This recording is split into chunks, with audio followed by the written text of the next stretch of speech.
So we're going to tie a sort of an intruder, and I'm going to tie it on a tube. And the idea then is that you can pass your line through here and then tie on your single hook with some sort of a stoppage or beads or whatever you want. So we're going to tie it in sort of silver Wilkinson type colours. So I have a silver tube here, this is a metal tube. And we're going to add on our white thread. I'm going to leave a little bit at the back just in case somebody would want to put on junction tubing and a different type of hook, or a different type of hook setup to your standard. And because of metal tube, I'm just going to put a little bit of super glue on that to stop it slip siding about, and wind a bit over that. That just gives us a little bit of grip. So I need to create a dubbing ball to support the sort of hackle-ish structures and make them sit out. So I'm using a silver light bright type dubbing. Spun that into a dubbing thread, and then or dubbing rope, sorry, and then keep wrapping it across itself to create this ball structure.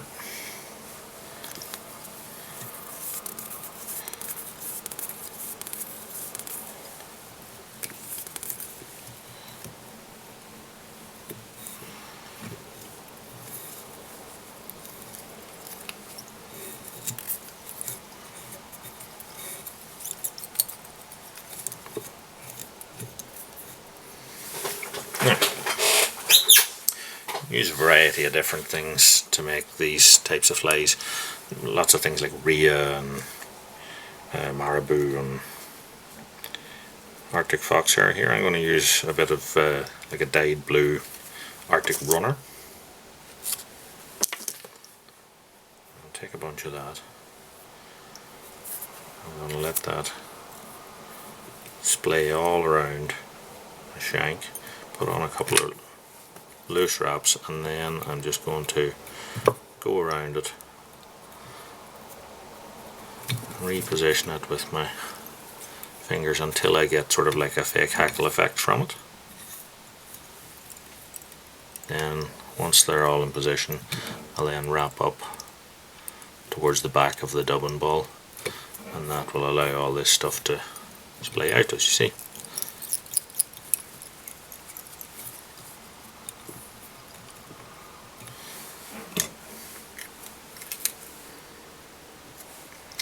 Again, these types of hairs tend to be quite slippy, so I'm just going to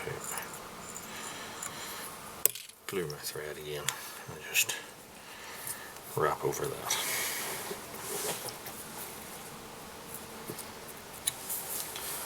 Now, next I'm going to put on a, well, as I said, you could use rhea. Here I'm going to use a mini ostrich feather that I've dyed in Kingfisher or Silver Doctor type blue. And what you can do is you can wrap it if it lends itself to that, or you can pull bunches off and tie like the hair like a fake hackle sort of thing.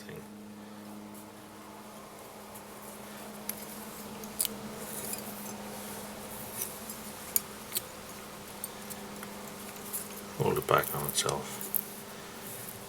Pull all the fibers over to one side and put on probably one wrap. Otherwise we'll start to get quite bulky.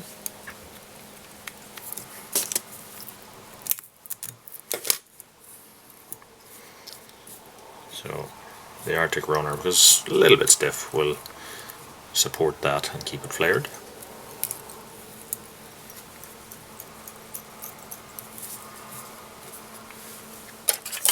Now I want to take a little bit of pearl crystal here.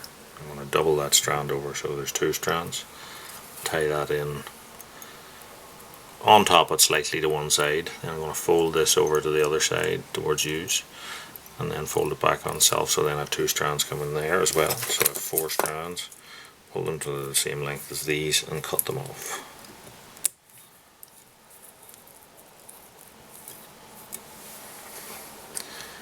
I'm going to take some of this, which is a Lady Amherst pheasant, which has been dyed in magenta,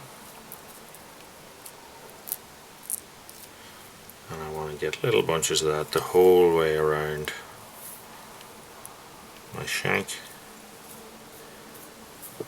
So I'm just going to pull off a few fibres at a time.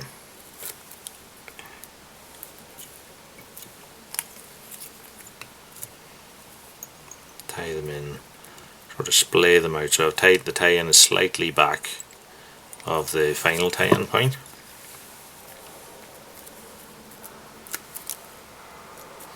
Because then that allows you to, so I tie this in, what, 3-4 mil here in front of where the final tie-in point is. Then that allows me to just use my nail or whatever just to splay them out, as you can see. And once they're splayed out in position, hold them back and then wrap over it.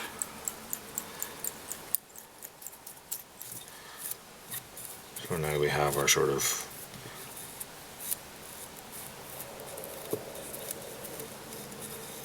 intruder type mixed hackle thing. Now, for the body to get us up to the next section, I'm going to use this flat braid stuff here. And if you want, what you can do is just to separate out a bit of it, and this will also give us like a fake holographic hackle at the back here. So once I get this section splayed out like this, I can set that on, splay it across, wrap over it. As you can see, I have a few fibres then sticking out around it. Fold that back and tie over it, and then travel forward to where the front bunch is going to be. Then this here wraps on to create the body. Pull it good and tight at the end there.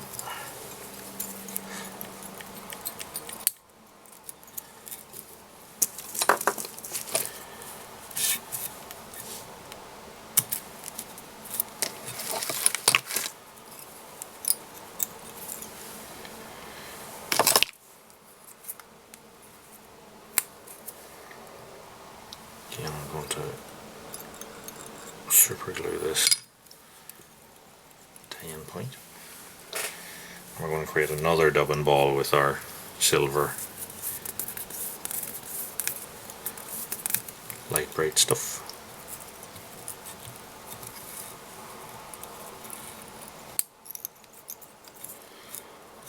Smaller ball this time.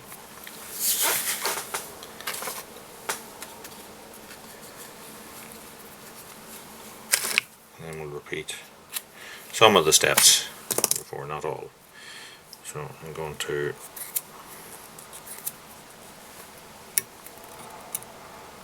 tie in another bunch of the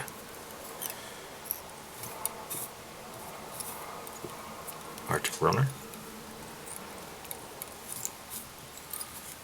Get that up behind the dubbing ball, and then we'll trim off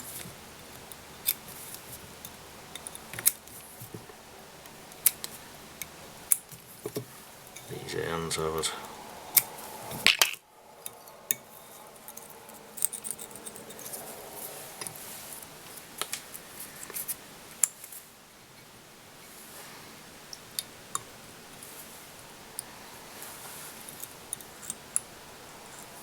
Super glue our thread just to secure all of that.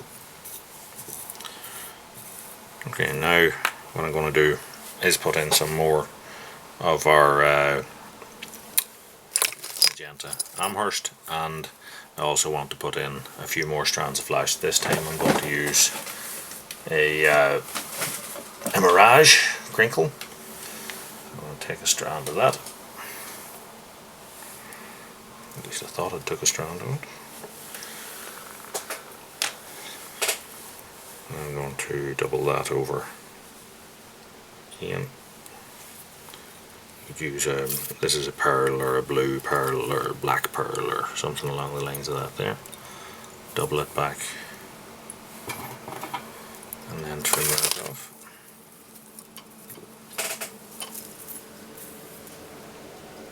Keeping this on top sort of in a wing type position.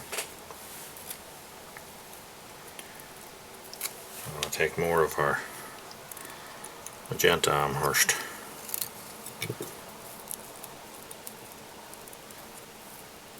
Splay it around.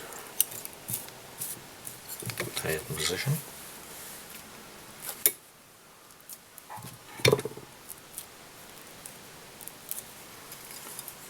Few strands at a time.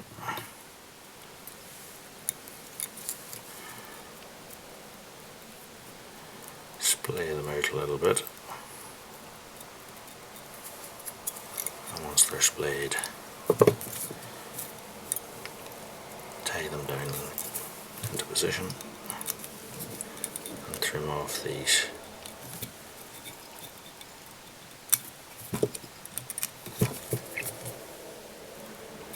waist ends.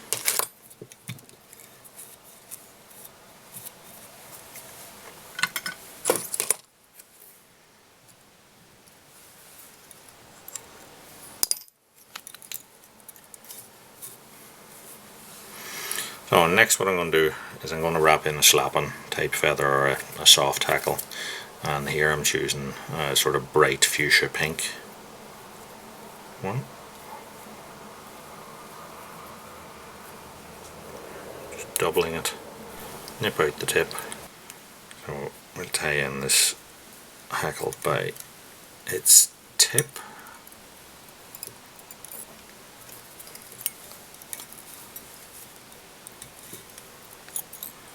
Fold it back, and what I really want the hackle for here is to cover this tie-in point. So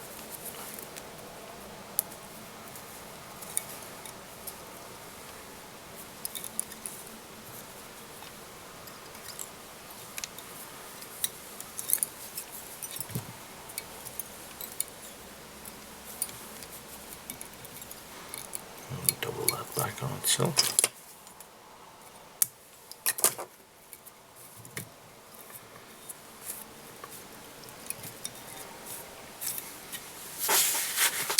Now, I like the look of these on it, so what I've done is I've dyed, this is cock pheasant, sort of church windowy type feathers, and I've dyed them in like a teal blue. I'm just going to strip one of them down, and I'm going to use that as like a top wing plate, because I like the look of it.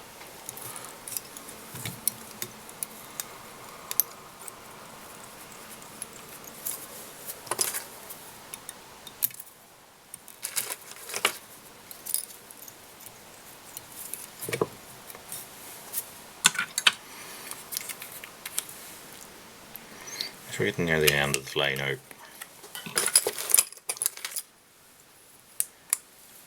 just going to super glue this, and we're going to add some eyes. So here I've got some sort of quite largish dumbbells. These are actually a bead chain. I'm going to turn the thing upside down and set that on.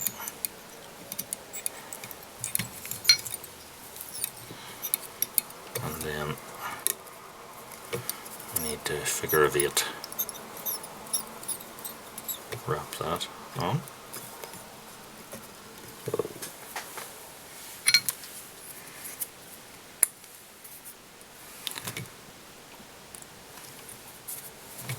I'm going to super glue it as we go, and then just continue to wrap behind it and through it till I create a cover. And that's also why I was tying with the white tie-in silk.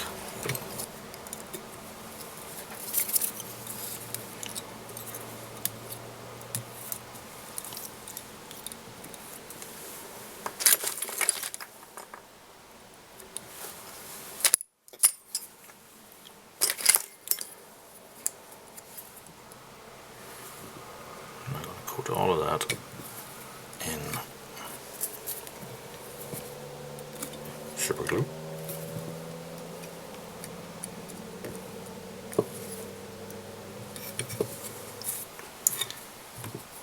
And then I'm going to varnish it with some of this very fluorescent pink stuff here.